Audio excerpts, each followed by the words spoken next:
Hey guys, it's Melissa here from melissaoatman.com.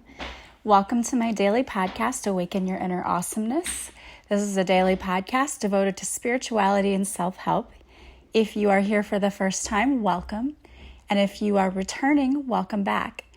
So today I thought I would talk to you about inviting your fears to tea. Now, I got this quote from the Oracle deck by Chris Carr. It is called Crazy Sexy Love Notes. But as I was flipping through this Oracle deck, just getting a message for myself and doing my meditation, this came out for me. And I feel like it's a message that is meant for not just me, but everyone who's listening. So when you say invite your fears to tea, basically what that means to me is that we need to acknowledge what our fears are. I'm always saying, don't be afraid, don't have fears. That's easy enough to say, but the honest truth is fears are going to come up for you in your life. When our ego takes over, usually that shows up in the form of fear of some kind. So it's easy for me to sit here and say, don't ever have fear, but I would be lying if I told you that I don't fear things sometimes.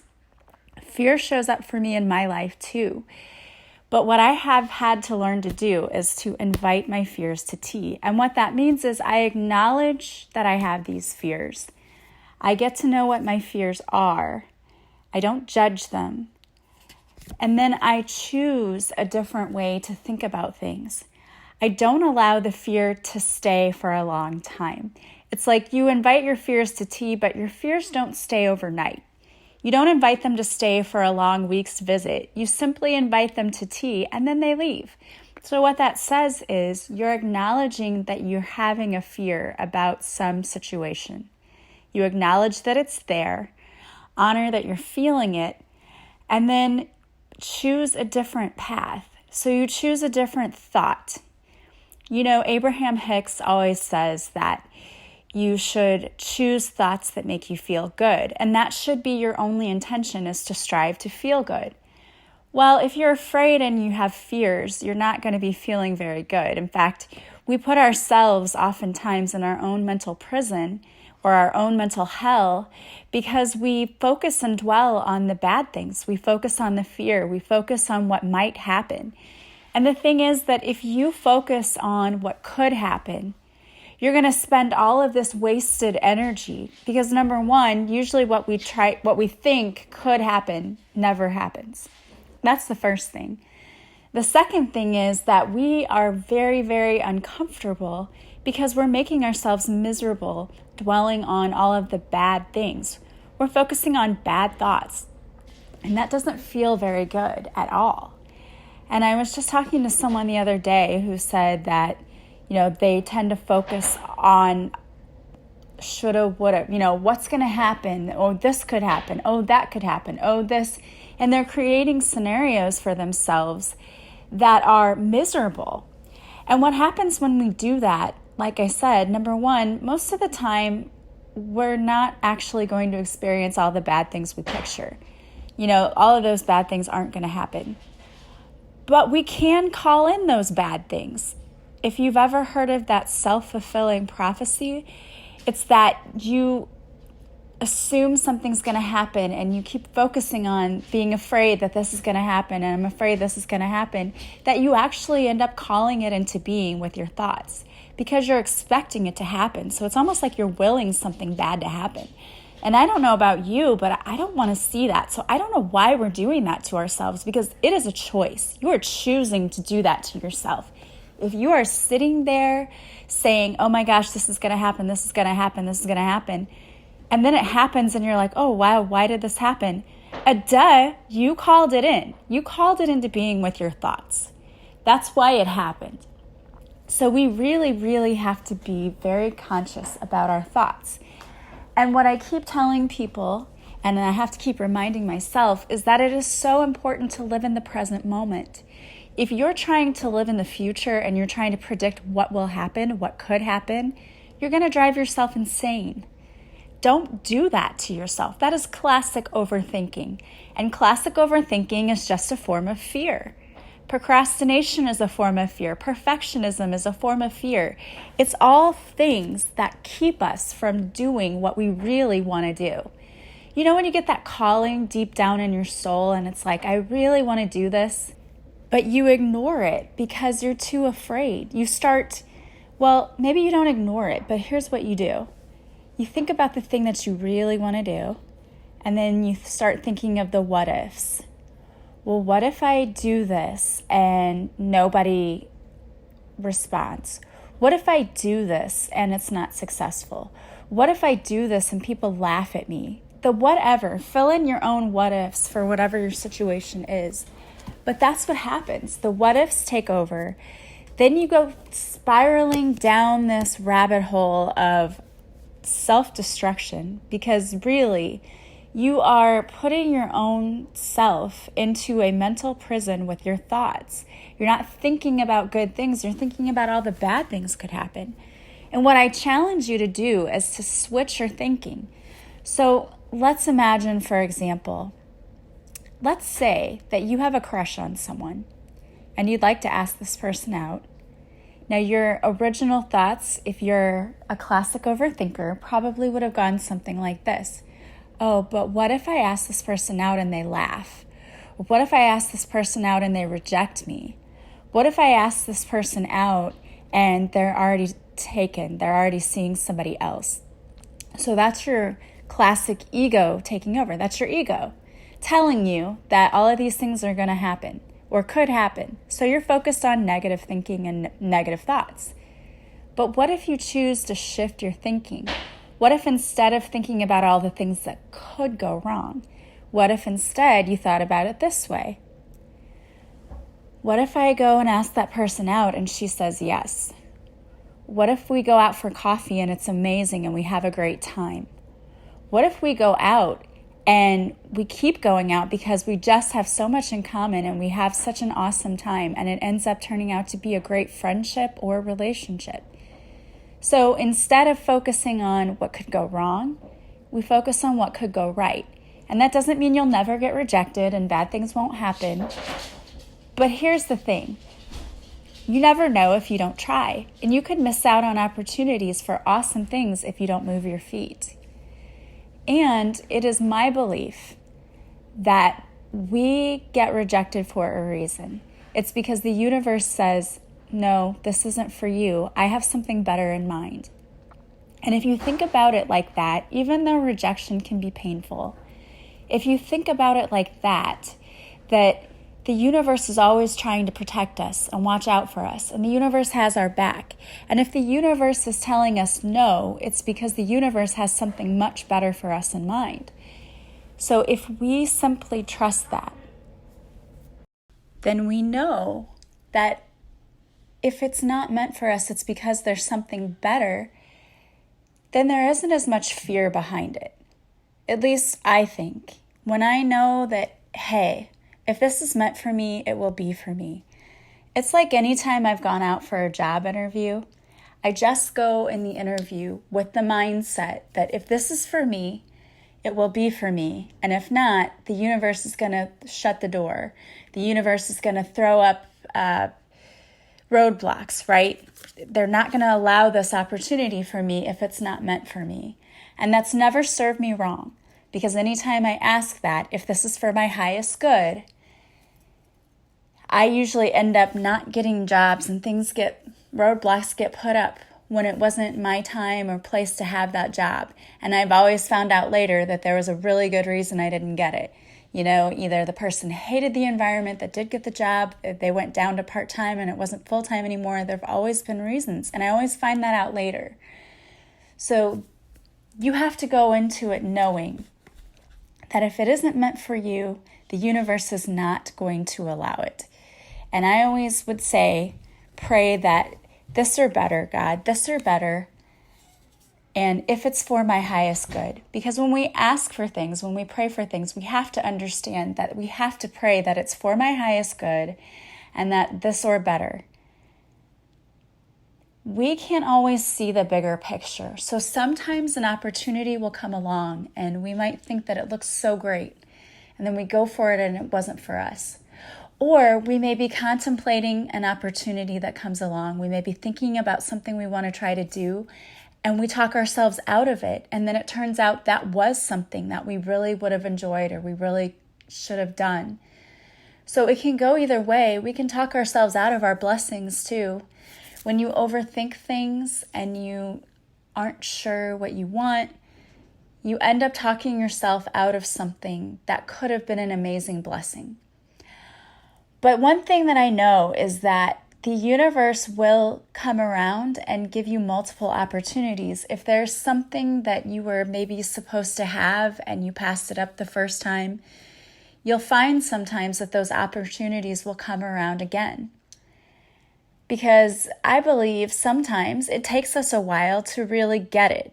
And the universe knows that. We doubt ourselves. We don't really think things through with our intuition. Most of the time, we don't use our intuition, unfortunately. Many of us don't. We just use our head and our logic instead of using our heart and our intuition and really feeling what we should be doing deep down. Instead, we ignore that. You get gut reactions to things, you know? You know how that is. You meet a person and immediately you either just know, I really like this person or I really don't like this person. And it's usually because of the energy that they give off that you're reading. So if you are going into a situation that way and you feel that same gut, like, oh, I really like this or I really don't, or there's something weird about this, you got to listen to that.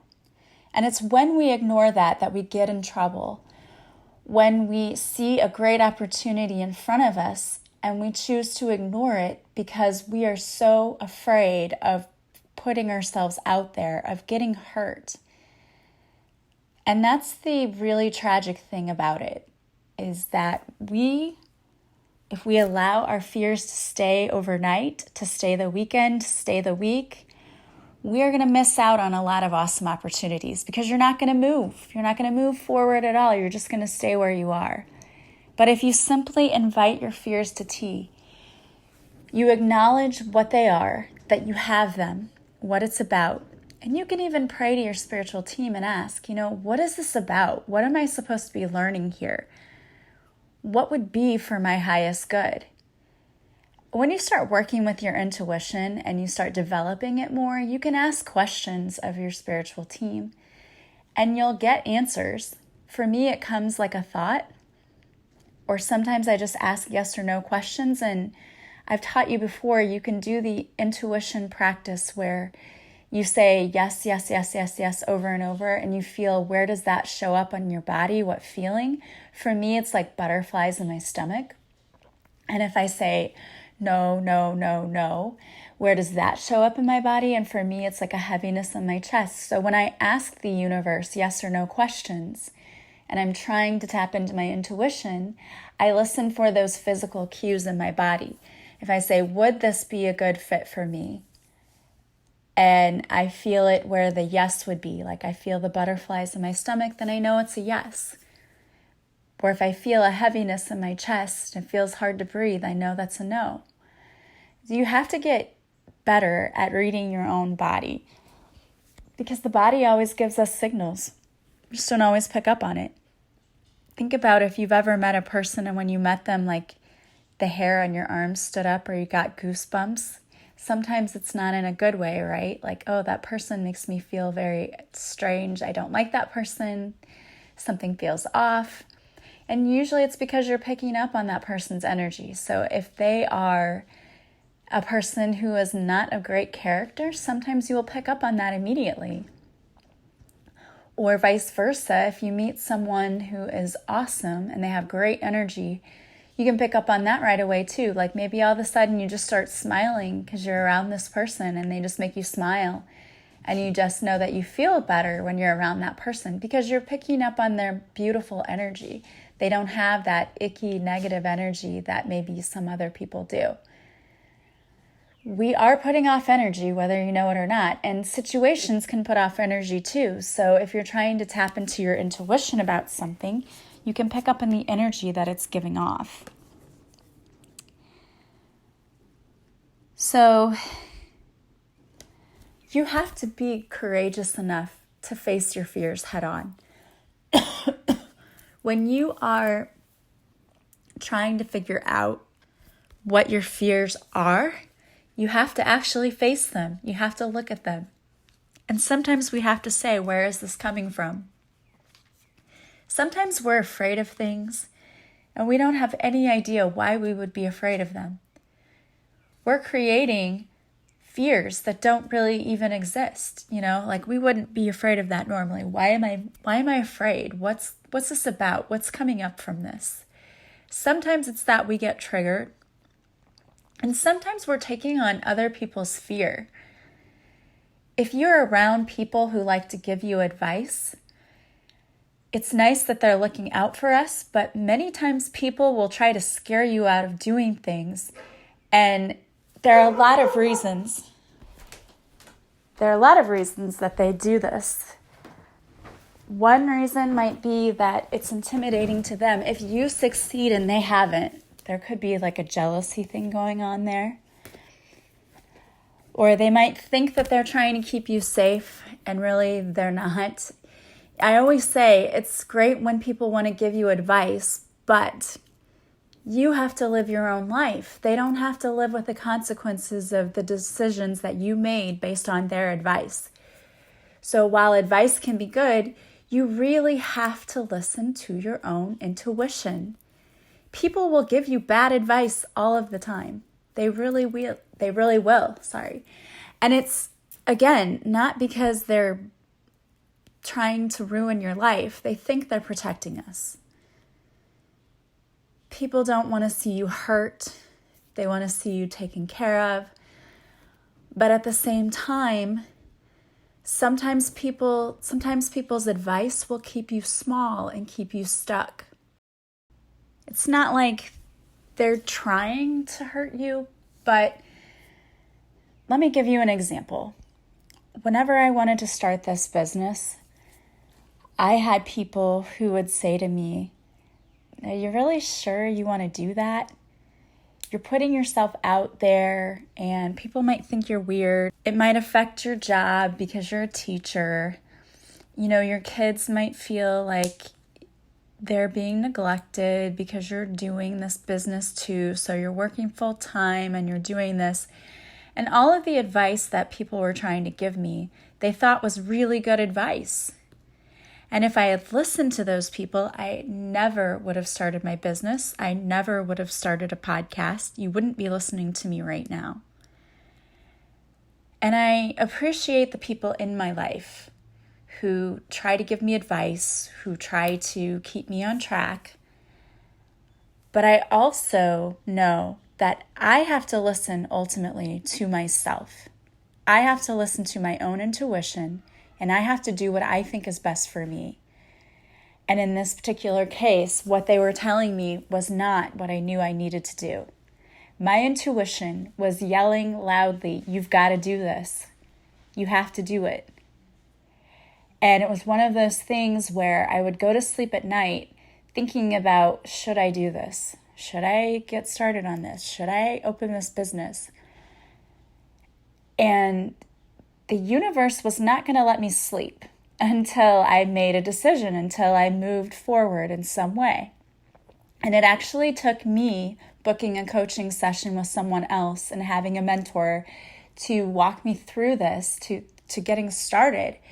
Because I wasn't confident enough to start at first because I was listening to people around me telling me all the things that could go wrong.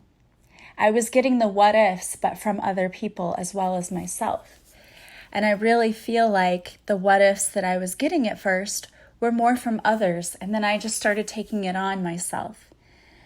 So one of the first things that my mentor did is that we did some meditation work and we cleared away the fears that were not my own, all the things that I was taking on that really belonged to other people.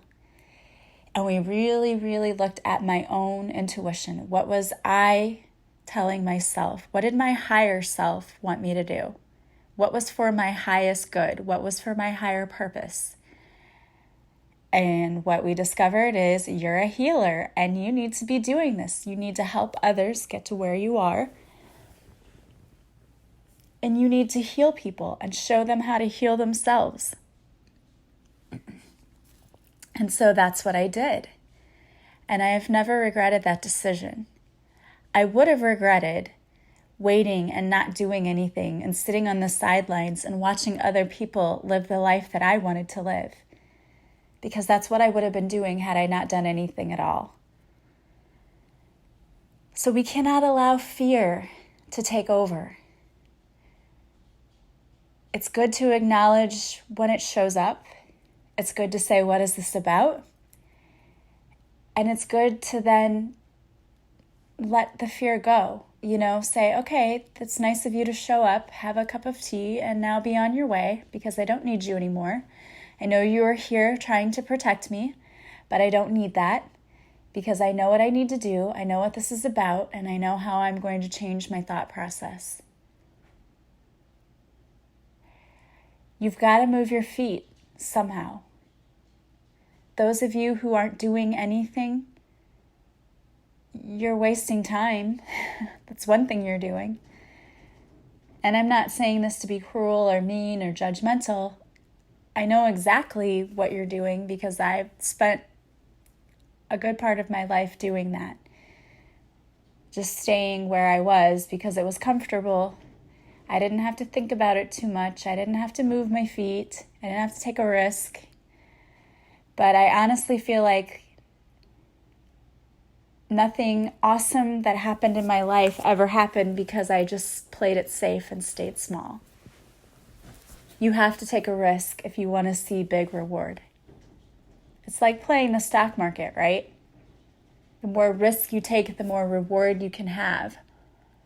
Only in life, it's a little more safe. We know the universe has our back.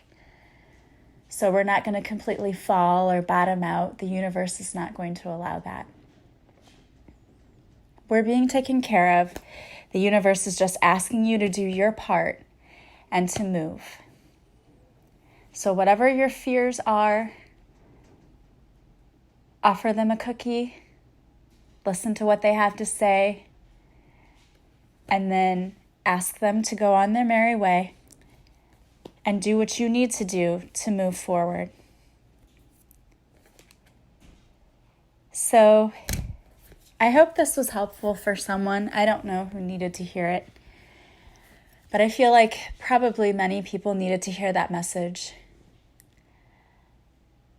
I want to say that I am very thankful for all of you who listen and for those who are a part of my soul family and soul tribe.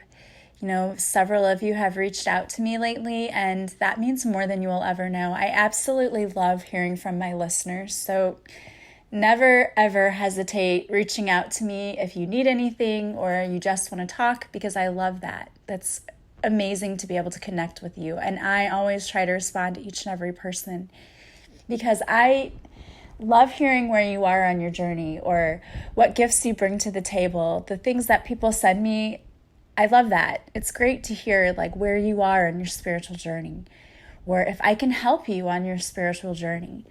And there are many ways that you can work with me. And it doesn't matter where you are on the journey. I work with people who are pretty far along on their spiritual journey to people who just started waking up and they're going, what is happening to me? This is all weird. And I help you sort it out. So whatever you need from me, don't hesitate to contact me. A lot of people contact me and just say, you know what? I know I want to work with you, but I don't know how. And there's so many ways that you can work with me. I've got 2 classes that I'm offering right now. One is called A Purposeful Pilgrimage. It is a daily class. There's a lesson each day, and it's automated. So basically, you go in every day, you log in, and you go through the daily lesson. It's 23 days of lessons. However, people take it at their own pace. So you may do day one and it may take you a couple of days to do day one. That's fine. You have access to this forever. So you don't need to feel like you have to rush through the lessons. And each lesson has many different tools that you can use to help improve your life. There's meditation, there's EFT tapping, there are prayers. There's so many things there, and just inspiration every day to help you in every aspect of your life too, from getting rid of money blocks to getting rid of blocks surrounding love. Anything you can think of that is making your life better, this program has, and that is still available. You can check out my website for more information. I'm also getting ready to launch a new course with Heather Doran, and you might have heard our podcast together, but it is Transition into Life is basically the overview name of the course, but it is all about taking back your financial and personal power. So Heather handles the financial aspect. She talks about how to create a budget, what are your stories around money, how to create more money, just different things like that. I handle the self-esteem part. We work on setting healthy boundaries, taking back your personal power, feeling more self-love, self-esteem. And in this course, I'm going to offer a Reiki session and a past life regression to the people who take it. It will be in a group setting, but it's going to be amazing. So don't forget to check that out either. That is also on my website, more information about that. And I also offer Reiki sessions, one-on-one coaching, readings, past life regression. Check all of that out. And coming soon, I will also in the future be offering Reiki classes where I will be teaching you how to do Reiki. So just stay tuned for more information about that. I will be doing that coming up pretty soon. I would think maybe by middle to end of summer. So be on the lookout for that. As always, I want to thank you guys for joining me. You are amazing. So love connecting with you. Don't forget to join my Facebook Lives Tuesdays at 7 Central. And if you need anything from me, don't hesitate to contact me. All of my contact information is in the description to the podcast. As always, if you like this podcast, please share it with others. That helps me to spread my mission, which is to heal as many people as possible. And if you would be so kind as to leave stars on iTunes or to write a review or review from wherever you're listening, whether it's Spotify, Podbean, Google Play, iTunes, wherever, I would really appreciate that. I love you guys. I am sending you massive love and light. I will talk to you again soon. Bye-bye.